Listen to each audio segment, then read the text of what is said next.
सज्जनों, ये निर्णय बस हमेशा प्रार्थना प्रार्थना जो है ना, ये बहुत कुछ कर देती है।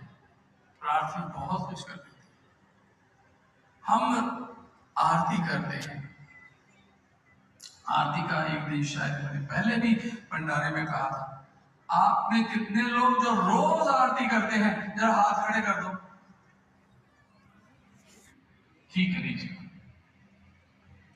क्योंकि आरती के अंदर महाराज जी स्वयं आके बैठे, हमें दिखते नहीं है। आज मिशन 12 साल हो गए, लेकिन उसने पीठ नहीं लगने दी, हारने नहीं दिया, कहीं भी विजेता बन के निकले हैं।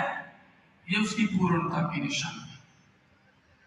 12 साल में सारा संसार, देशों विदेशों में विरोधी लोग, शैतान लोग इस मिशन को खत्म करने में तुले हुए थे। क्या कर पाए? और हमारा क्या समर्पण? हम बहुत बलवान है? नहीं, बस एक ही भरोसा, महाराज जी आप हमारे साथ हैं। इस भरोसे के साथ जिंदा है कि महाराज जी अपने आप संभालेंगे, सब कुछ करेंगे। और आज तक कभी पीठ हारने नहीं दिया। सज्जनों, हम जीती हुई बाजी खेल रहे हैं। जो कुछ करे सोई अवसार, फिर पछतावे न पावे पार। फिर पार नहीं हो सकता, पछतावे रहे। जो कुछ करे सोई अवसार, इसलिए देर करे, कर लो, मौके दे रहे हैं। करना क्या है? अपना कर्तव्य अदा करना है, अपनी जिम्मेवारियां पूरी करनी है। आपसे कभी कहा कि आप अपने घर के काम नहीं करो?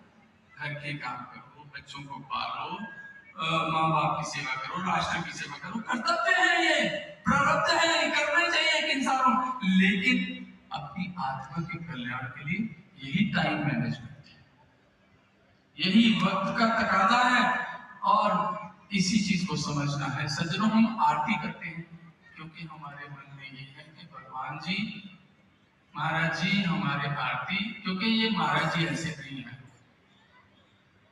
हर चीज को उन्होंने बहुत प्रैक्टिकल रखा है। ऐसा नहीं कि महाराज से पूछते रहते थे बहुत बातें, महाराज जी ऐसे, किसी ने ऐसे कहा, किसी ने ऐसे कहा।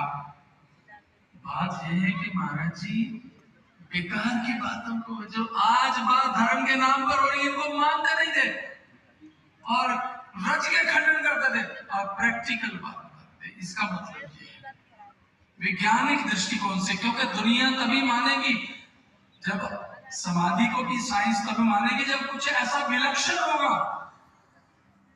जब साइंस मानेगी तो सारा